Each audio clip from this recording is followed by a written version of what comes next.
and you write it like a pretty tune, but it has nothing to do with it, with what you see on the screen. And you know, I mean, I don't know about other people, but I just sit there for a couple of weeks sweating bullets. And all the neurosis and everything plays into it. I mean, there's the whole, you know, standing up and leaving the room and going, I should tell them that I don't know how to write it, etc. You know, and whatever I have done in the past doesn't help, you know, because the experience of not knowing is always the same. You're supposed to start with a blank page, you know, and just because I managed to pull it off on another movie last time, you know, I didn't fail, I didn't get fired or whatever.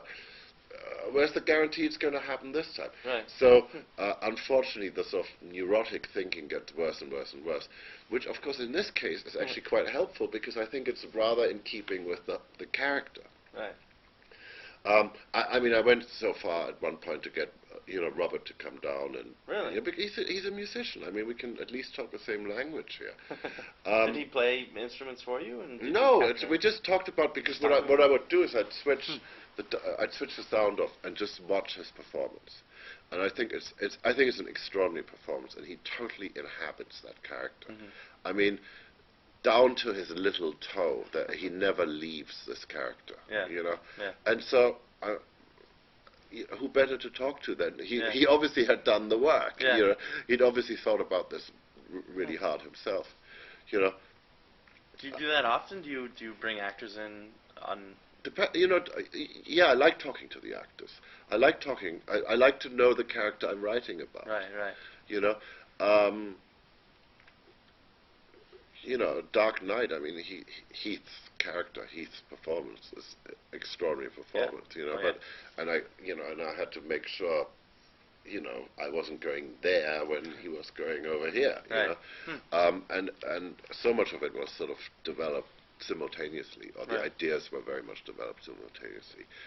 And so, on Holmes, where I didn't have access, you know, before they started shooting. You know, I had to do a bit of catch-up, you know, but it was actually really good doing it. You know, it's just, you know, you talk, both Guy and, you know, Robert are incredibly articulate. Yeah. It really helps. Yeah, yeah. You know, yeah. There's nothing worse than a director who can't speak. Of course, of course. It sounds like with so much work you're putting into creating each one of these, and it sounds like even stress almost, that... Stress? Oh, loads of it. Well, I'm asking, Yeah. Even though there's that much work and there's that much Yeah. stress, you're still able to finish at least 2 to 3 or sometimes 4 scores in a year. Yeah, but I really have very little time. I mean, it was the last 7, I mean, the 7 months I took to do Holmes were sort of insane. I never had a day off. You know, there were so many days where I would get home at like 7 or 8 in the morning. You know, Wow. I had an amazing team around me. You know, this idea, film is a collaborative process. You know, I don't think people really understand what that means. You know, that doesn't mean you leave it to other people to do. You know, I am the benign dictator. There is a point of view, you know, which I've, you know, I mean, that's the stuff, that's the hard-earned stuff on each movie. You know, there's a point of view of, you know, how these notes should be played, etc. But, you know, between my music editor, Bob Badamy, who is, you know, Bob is the most knowledgeable person I know about film music, plus he has a way of telling you the truth without crushing you. Right. You know, and he knows how to deal with my procrastination. And Lon Balfe, who, you know, I approached it very much like, you know, as if we were producing a record.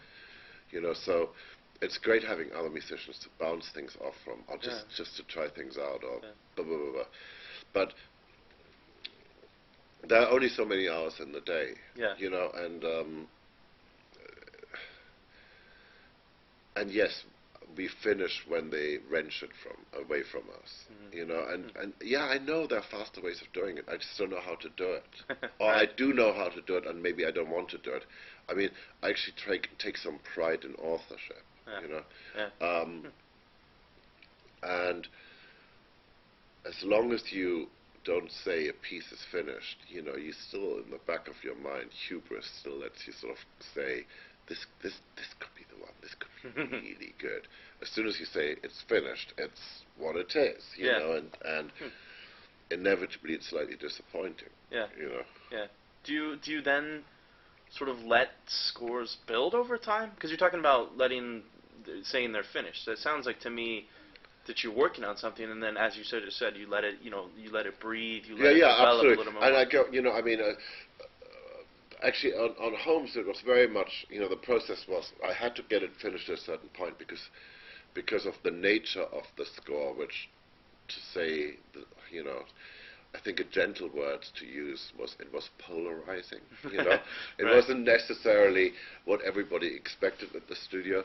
They wanted to preview it. They wanted to put it in front of an audience. So I had to finish it.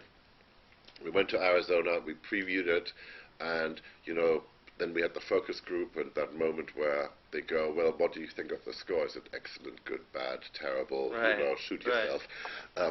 You know, can I see a show of hands? I mean, between the can I see a show of hands and the hands coming up, that moment was like, you know, being in hell, and it seemed to last 8 years, when it was really probably only a second. Right. You know, and you know, and part of it is, you know, you have to be cocky. You have to go in and go, no, I'm going to try this quirky stuff. I'm do the out of tune pianos. It'll be great. But you know, I don't know if it's great. I don't know if it's going to be great, and but by that what I mean is there's no argument you can have about music. Right. If I write a piece of music and I play it to you, it either moves you or it doesn't. Right. If it doesn't move you, what am I going to do? Try to convince you, talk you into it? Right. So the only way we can find out is to put it in front of an audience, and luckily they really did like it.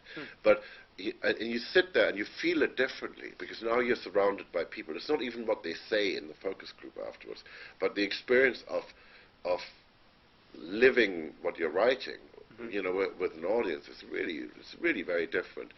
You know, so I was going through the whole score and changing things, and you know, okay, the tune doesn't land. You know, just you know, my structure is wrong here, or my arcs should be bigger. So you know, so at the end of the day, it becomes one piece, even though it's made up of all these different pieces. You know, and it's just, you know, there's certain arcs you want to achieve. There's certain things you want to hit. There's certain, you know, certain bits where you go, God, I'm using the wrong tune. You know, this scene isn't about this at all. It's about something completely different. So you know, there's a lot of that sort of game going on. Yeah, it sounds like, and you were talking about this